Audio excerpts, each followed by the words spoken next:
Just a casual reminder, guys, that you can search Thomas Pitt on YouTube and find a video of me high jumping 6 feet 10 inches. And that's probably the most athletic thing I've ever done in my life, so. Nice. I can ask Harrison a question. He won't answer. But all of a sudden, I bring up him being a D1 athlete, and he shows up. How fucking convenient. What question did you ask? I don't know. It doesn't matter anymore. Does it matter anymore? Washed up. I'm just saying. I wasn't just a D1 athlete. I was a D1 conference champion. Individual. I didn't rest. I wasn't carried by my team.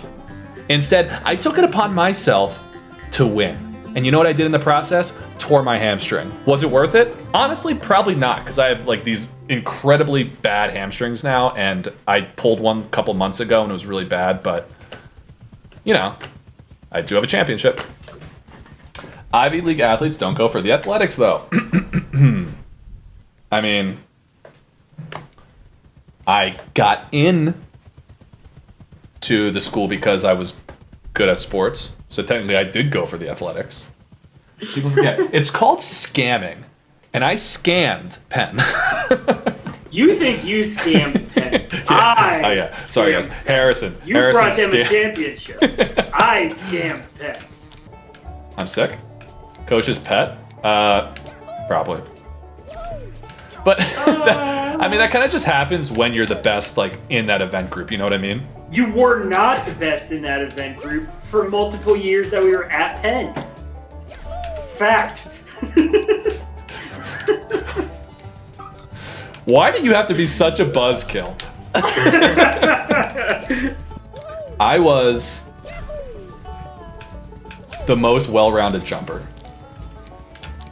What does that even... Just because you could do the high jump and the long jump? Yes, because I was... Okay.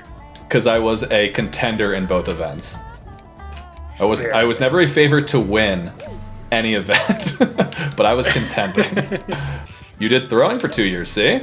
I also threw. When I was a decathlete.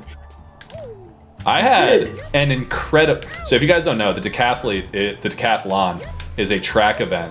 It's a series of events. So it's 10 separate events, because decathlon, dec, obviously, prefix meaning 10. You do 10 events over 2 days, and you do 5 events each day. And the thing with me was that my coaches thought I'd be a very good decathlete. But unfortunately, all of my good events were the first day.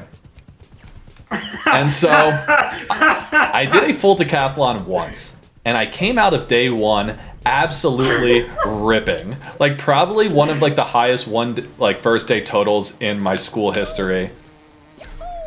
Yes. And then day 2 came. And in the very first event, I had to hurdle. And let's go back to my hamstring issues, right? So having pulled your hamstring a lot is usually a sign that you're pretty inflexible. That's just a fact. And that never changed. So hurdling is really tough if you are not flexible. And so I show up to the hurdles on day 2.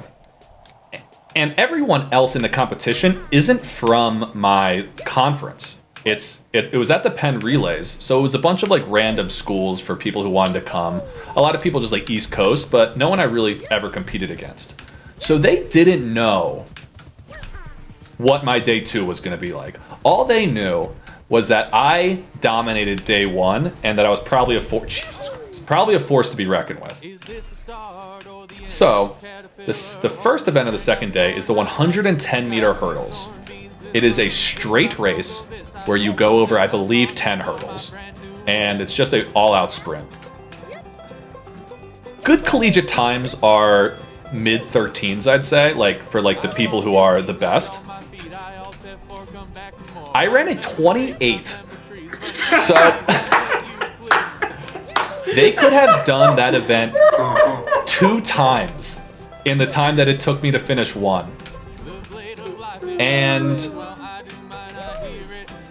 I don't want you guys to get confused and think that that was like just my straight up time and that's just how bad I was at it. What happened, and I stick by this, was that I wasn't really good at the hurdles, right? So I was always nervous going over them because I thought I was going to clip one and then fall and like hurt myself because I'm a pussy. So I got over the 8th hurdle and I'd clipped it kind of, and I lost a step and it looked like I was going to just nail the 9th hurdle. So instead of manning up or just being a good athlete and trying to get over it, I stopped in front of the hurdle and decided to just push it down because I was afraid I was going to get hurt and I wasn't about to risk my body for this decathlon because it wasn't that big of a deal, especially because it wasn't our championships. But what happened was I pushed over the hurdle with my hands, which should be an automatic disqualification because you're not allowed to do that. So knowing this, I pushed the hurdle down and I turned to walk off the track. So I am literally stopped in the middle of the track. Everyone else has already passed, right? Like everyone else has already finished the race. And I look over and my coaches are on the infield where I'm facing and they're yelling at me to finish. And so I go then from a standstill, I walk over the hurdle that I pushed over. I then jog up to the next hurdle, bunny hop over it because I'm not moving fast. And then I jog to the finish line. And I finish in, obviously last place, but I finish in about 28 seconds. And the way the decathlon works, I'm sure you guys don't know, is that you're not actually competing against each other in the individual events. You're like other competitors. But what you're doing is you're competing against a handbook of times and scores. So for the high jump, for example, if you jump 6'5", in any decathlon anywhere, you'll get about 700 points. If you jump 7 feet, you'll get about 1,000 to 1,100 points. So every single height and every single time for races has a very specific point value. But after a certain amount of time, that point value goes to 0 because no one expects a race to take that long. I got literally 1 point. I got the worst possible time you can get that still allows you to get a point. And people forget that.